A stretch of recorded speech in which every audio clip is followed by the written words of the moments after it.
अस्सलाम वालेकुम। सबसे पहले तो चाइनीज़ फ्यूचर्स जो कि काफ़ी ज़्यादा स्टेबल चल रहे हैं, पिछले 2 हफ्ते से हम लोग देख रहे हैं कोई मेजर चेंज नहीं आ रहा। पिछले हफ्ते के अंदर भी तकरीबन आधा % अप एंड डाउन रहा। मोर और लेस फ्यूचर्स स्टेबल रहे हैं, रेंज बाउंड हैं, थोड़ा ऊपर जाते हैं फिर वापस नीचे आ जाते हैं। By the end of the week जो ओवरऑल चेंज है वो कोई नहीं होता।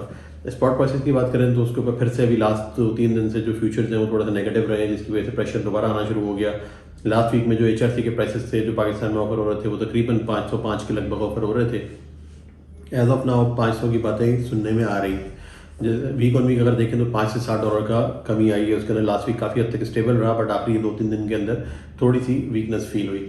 अगर आयरन ओर की स्पॉट प्राइसेस की बात करें तो वो भी स्टेबल रहा, $104.5 के ऊपर है, और कोकिंग कोल भी $205 के ऊपर है, जिसका मतलब ये है कि जो स्टील मेकिंग रॉ मटेरियल्स हैं उसके अंदर कोई कमी नहीं आ रही। जो आपकी इनपुट कॉस्ट है वो बेसिकली सस्टेन कर रही है अपनी जगह पर, जो कि एक उम्मीद है कि प्राइसेस अब रेंज बाउंड रहेंगी और उससे ज़्यादा नीचे ज़्यादा जाने की वो नहीं है, पॉसिबिलिटीज़ नहीं है। अगर बाकी के रीजन्स की बात करें, खैर स्टिमुलस की पहली बात कर लेंगे। स्टिमुलस पैकेज जो दिया गया था उसका भी असरात ऐसे नज़र नहीं आ रहा। रियल एस्टेट सेक्टर भी बेहतर नहीं हुआ, इन्वेंट्रीज भी इतनी तेज़ी से नीचे नहीं जा रही, डोमेस्टिक कंजम्पशन भी बेहतर नहीं हुई। मेन रीज़न शायद ये नज़र आती है कि अब विंटर सीजन है, एक्टिविटी ही नहीं है बेसिकली, जो प्योर एक्टिविटीज़ होती हैं वो नहीं हो पा रही, जिसकी वजह से मार्केट में बहुत तेज़ी से चेंजेस नहीं आ रहे हैं। बाकी के मार्केट्स को देखें, वियतनाम वगैरह को, तो वहाँ पर भी स्लो नज़र आ रही हैं चीज़ें। डोमेस्टिक प्राइसेस भी लो किए हैं उन्होंने। चाइना की क्योंकि डंपिंग हो रही है और प्राइसेस लो हैं, तो वियतनाम की मिल्स ने अपने प्राइसेस भी रिड्यूस किए हैं, बट इतना इम्पैक्ट नहीं आया उसका, कोई ख़ास कोई करंट जनरेट नहीं हुआ उस चीज़ करने से भी। जापान की बात करें तो सबसे बड़ा तो कैंटो टेंडर था लास्ट वीक के अंदर जो कि अनाउंस हुआ है, वो भी $15 लेस पे अनाउंस हुआ है, विच मीन्स कि जापानीज़ जो प्राइसेस हैं वो 3 महीने की जो लोवेस्ट सदा है उसके ऊपर अभी से मूव कर रही हैं। ताइवान की बात करें तो वहाँ पर भी सेमी फिनिश की डंपिंग काफ़ी ज़्यादा हो रही है, जिसके अंदर मेन किरदार जो है रशिया का है, और उसके पास चीपर बिलेट्स अवेलेबल हैं। जो स्क्रैप की उनकी इम्पोर्ट हुआ करती थी वो 3 साल की लोवेस्ट सतह के ऊपर वो इस तक खड़े हैं, जिसका मतलब ये है कि हर रीजन जो है वो किसी ना किसी वजह से इम्पैक्ट हो रहा है। कोई चाइना की वजह से इम्पैक्ट हो रहा है, कोई बिलेट्स की वजह से इम्पैक्ट हो रहा है। तो जो ओवरऑल एक इक्वेशन हमारी एक स्ट्रगल चल रही है वो तो चलती ही जा रही है, उसके अंदर कोई मेजर चेंज नहीं आया है। अब टर्की की बात करते हैं। टर्की ही वो वाहिद मार्केट थी लास्ट वीक के अंदर जिसने काफ़ी ज़्यादा स्ट्रॉन्ग सिग्नल्स दिए और रीस्टॉकिंग करने के लिए प्राइसेस बढ़ाते गए, और 5-6 बल्क कार्गोज उन्होंने लास्ट वीक में खरीदे हैं जो कि सारे हायर प्राइसेस के ऊपर हैं, और तकरीबन $10 से $11 के आसपास लास्ट वीक के अंदर प्राइसेस बढ़ गई हैं, जिसका इम्पैक्ट हमें कंटेनर्स के अंदर और सेलर्स के एटीट्यूड के अंदर भी नज़र आ रहा है। उम्मीद ये की जा रही है कि अभी फर्दर जनवरी की वेसल्स चाहिए उनको काफ़ी सारे, जिसकी वजह से उनको प्राइसेस और बढ़ाने पड़ेंगे, क्योंकि यार्ड्स के पास जो इनफ्लो है वो आहिस्ता आहिस्ता स्लो होता गया। जैसे जैसे प्राइस नीचे गई है उनके पास इतना माल अभी अवेलेबल ही नहीं हो रहा था और ना ही यार्ड्स पे आ रहा था, तो आहिस्ता आहिस्ता अब उनको भी अपने प्राइसेस यार्ड्स को बढ़ाने पड़ेंगे और टर्किश कस्टमर्स को भी प्राइसेस हायर साइड पे पे करने पड़ेंगे। इसी स्क्रैप की तेज़ी के अंदर ही उन्होंने रीबार्स भी अपने तकरीबन $10 से $15 के करीब बढ़ा दिए हैं, और एज ऑफ नाउ जो प्राइसेस आ रही हैं वो 568 से 572 के लगभग वापस एफओबी के आना शुरू हो गई, जो कि काफ़ी नीचे करके 557 तक भी एफओबी प्राइस चली गई थी। बिलेट्स के प्राइस भी लोकल मिल्स ने बढ़ाना शुरू कर दिया। जैसे ही सेल्स खुलती हैं तो वो वापस सारी जो है वो सोल्ड आउट हो गए वो लोग, और जो प्राइसेस हैं वो इम्प्रूव्ड लेवल के ऊपर सस्टेन कर रहे हैं। उसका मेजर रीज़न ये है कि सरिये की डिमांड टर्की से बढ़ती जा रही है। जो आसपास के रीजन्स हैं जहाँ पर डिलीवरीज उनकी जानी है वहाँ से रीस्टॉकिंग की डिमांड निकल रही है। उनकी डोमेस्टिक डिमांड भी अभी स्टेबल है, जिसकी वजह से बड़े पॉजिटिव असरात टर्की के नज़र आ रहे हैं। बट HRC के प्राइसेस और फ्लैट के प्राइसेस अभी भी अंडर प्रेशर हैं, लोअर साइड पे नहीं गए, बट सेल्स बहुत स्लो है। बात करते हैं ईरान की और CIS कंट्रीज़ की, वहाँ पर भी स्टेबिलिटी है। बिलेट्स की प्राइसेस में $3 की कमी हुई है फर्दर ईरान के अंदर, और अभी एज ऑफ नाउ 450 FOB का प्राइस चल रहा था, वो अभी थोड़ा सा कम होकर 445 के लगभग आप समझेंगे, 45-47 इस तरीके से कोट हो रहा है। अगर CIS कंट्रीज़ की बात करें, डीप सी की बात करें, तो वहाँ से भी 445 से 50 की तरफ मूव कर गया है। थोड़ा सा जब स्क्रैप बढ़ा है तो CIS डीप सी जो बिलेट के ऑफर्स थे वो भी उन्होंने बढ़ाना शुरू किए हैं, बट टर्की से उसकी एक्सेप्टेंस नहीं आई और उन्होंने अपने नए ऑर्डर्स उसके ऊपर लॉक नहीं किए हैं। बट सब अभी इस वक्त सेलर्स ट्राई करेंगे, चाहे वो बिलेट के सेलर्स हो चाहे स्क्रैप के सेलर्स हो, कि प्राइसेस को मूव अप किया जाए। But at the end depend करता है कि आपकी डाउन स्ट्रीम डिमांड जो है वो क्या रोल प्ले करती है, उस वहाँ पर किस तरीके से असरात चाहते हैं, जिसकी तरफ से पॉजिटिविटी पूरा साल हो गया और नहीं आ पा रही। मेजर तो जो हमारा बॉटल नेक है वो बेसिकली वहाँ पर है। जब तक वो नहीं निकलेगा, पाकिस्तान, इंडिया, बांग्लादेश, जब फिनिश की जो सेल्स है डाउन स्ट्रीम वो जब तक बेहतर नहीं होगी, जब तक हम उम्मीद नहीं कर सकते कि प्राइसेस जो है वो फर्म अप होंगी और ऊपर जाएंगी। अब करते हैं यूरोप की बात। यूरोप के अंदर भी जो फ्लैट प्रोडक्ट्स की सिचुएशन है वो सेल्स काफ़ी ज़्यादा स्लो है, प्राइसेस जो है वो मिल्स को नहीं मिल पा रही हैं। मुद्दा ये है जो कि पाकिस्तान के अंदर भी है कि मिल्स प्राइसेस हायर साइड पे चाहती हैं क्योंकि वो लॉस कर रही हैं ऑलरेडी या ब्रेक इवन कर रही हैं। बट जैसी प्राइस बढ़ाई जाती है तो सेल्स स्लो हो जाती है। जो बेसिकली डाउन स्ट्रीम की सेल्स है वहाँ पे जो उनके डिस्ट्रीब्यूटर्स हैं उनको प्राइस ऊपर सूट नहीं करती, वो लोअर प्राइस के लिए फाइट कर रहे हैं, और अगर लोअर प्राइस उनको मिलता है तो तभी माल आगे बिक पाता है, अदरवाइज बिक नहीं पा रहा। तो ये जो एक इक्वेशन है और विशियस सर्कल है, ये चलता ही चला जा रहा है। अभी तक इसके अंदर किसी किस्म की कोई चेंज नहीं आई है। यूरोपियन बाल्टिक रीजन और यूएस के कार्गोज सेल हुए टर्की के अंदर $10 बढ़ाकर हुए, जिसकी वजह से एक पॉजिटिव सेंटिमेंट आया है इन सारे रीजन्स के अंदर। बहुत सरप्राइजिंगली यूके से कोई डील नहीं हुई लास्ट वीक के अंदर बल्क की, तो वो हो सकता है कि अब यूके से हमें बल्क डील कोई सुनने में आए यहाँ पर, क्योंकि कंटेनर्स के अंदर उनकी भी सेल्स इतनी अच्छी नहीं है। अगर टर्की सपोर्ट करता है, टर्की प्राइसेस और बढ़ाता है, तो फिर हो सकता है कि सब लोग डाइवर्ट हो जाएं टर्की की तरफ ही और डॉक से प्राइसेस भी ऊपर जाना शुरू हो जाएं यूके के अंदर और बाकी यूरोपियन कंट्रीज़ के अंदर भी। इसी तरह अगर यूरोप के स्क्रैप की प्राइस की बात करूँ तो $10 के करीब इजाफा हुआ है उनकी एक्सपोर्ट्स की प्राइसेस के अंदर।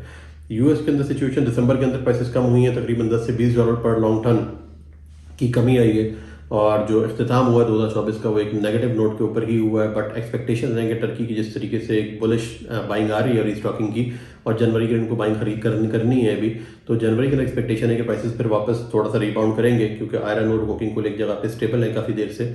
अगर ये दोनों चीज़ें नीचे नहीं जाती हैं तो फिर उम्मीद की जा रही है कि स्क्रैप के ऊपर भी प्रेशर उतना ज़्यादा नहीं आएगा और वापस रीस्टॉकिंग की वजह से प्राइसेस ऊपर जाएंगे, एक्सपोर्ट के प्राइसेस ऊपर जाएंगे यूएस के अंदर, तो फिर डोमेस्टिक प्राइसेस भी सपोर्ट पकड़ेंगे और थोड़ा ऊपर जाएंगे अभी जनवरी के लिए।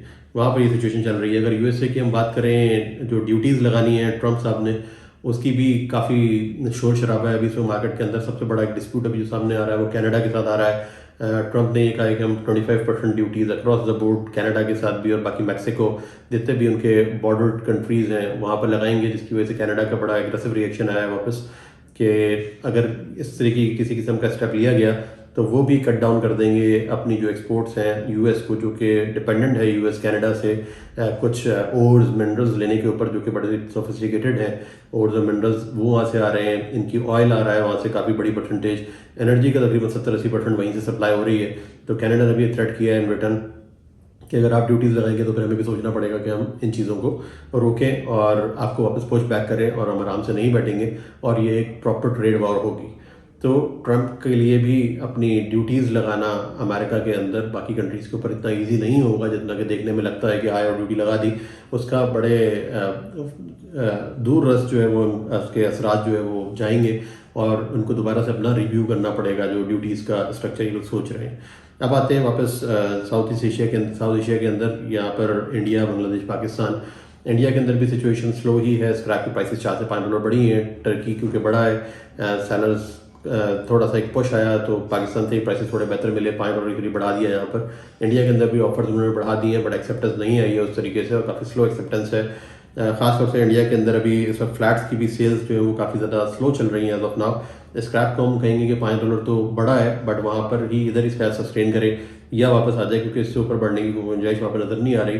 वहाँ पर जो स्पॉन्ज आयरन अभी इस वक्त अवेलेबल है और जो पिग आयरन की इंपोर्ट्स आ रही हैं खासतौर से रशिया से जो ऑफर्स हैं वो काफ़ी सस्ती हैं एज़ कम्पेयर टू स्क्रैप। तो स्क्रैप के प्राइसेस बढ़ना और उसकी बाइंग होना, इंडिया के अंदर रीस्टॉक होना, वो काफ़ी डिफिकल्ट नज़र आ रहा है। और डोमेस्टिक जो उनकी HRC की प्राइसेस है वो भी फिलहाल इस वक्त लोअर साइड पे चली गई हैं।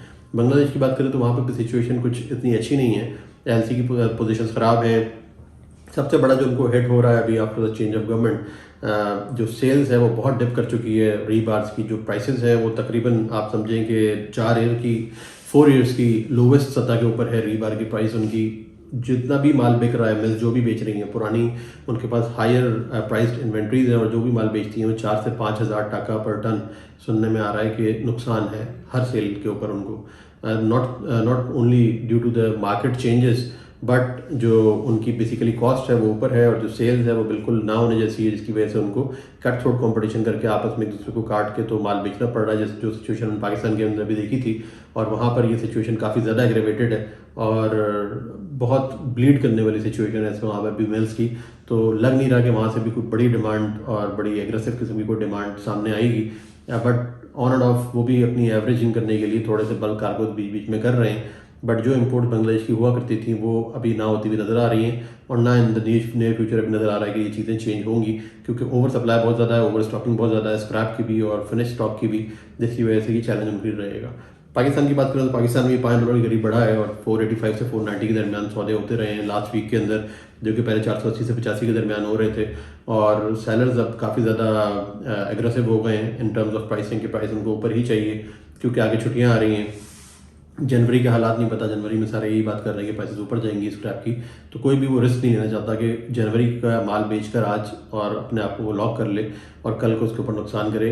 तो पाकिस्तान के लिए प्राइसेस थोड़ी सी ऊपर की तरफ ही सुनने में आ रही हैं और हो सकता है कि अभी भी 488 490 के लेवल के ऊपर 388 390 के लेवल के ऊपर फिलहाल ऑफर्स आएँ और कुछ काम भी हो। पाकिस्तान के अंदर से रीस्टॉकिंग की खातिर ही बाइंग की जा रही है, जबकि अगर डोमेस्टिक की बात करें तो सरिया भी डिप्रेस्ड है, स्क्रैप भी डिप्रेस्ड है, बिलेट्स भी डिप्रेस्ड है।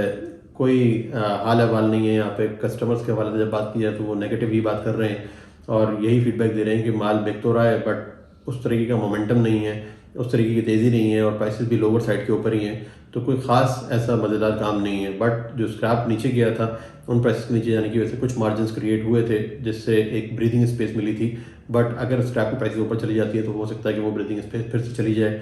अगर हम स्क्रैप के प्राइसेस अगर रीबार की प्राइस नहीं बढ़ा सकेंगे और सेल्स बेहतर नहीं होगी तो हो सकता है कि ये स्ट्रगल जारी रहे अभी, और जो कि दिसंबर के अंदर नज़र आ रही है। जनवरी के अंदर देखना है कि जब अगर विंटर्स हार्श होते हैं फर्दर अभी और कब जाके मौसम खुलेगा और कब जाके एक्टिविटी जनरेट होगी, तो उसके लिए लोग अभी फिलहाल रीस्टॉकिंग कर रहे हैं। बट अदरवाइज अगर फिजिबिलिटी देखें तो एज ऑफ नाउ इम्पोर्ट करके फिजिबिलिटी उस तरीके से कोई चाम नज़र नहीं आ रहा है इम्पोर्ट के अंदर और ना कोई वॉल्यूम्स बढ़ते हुए नज़र आ रहे हैं वहाँ से।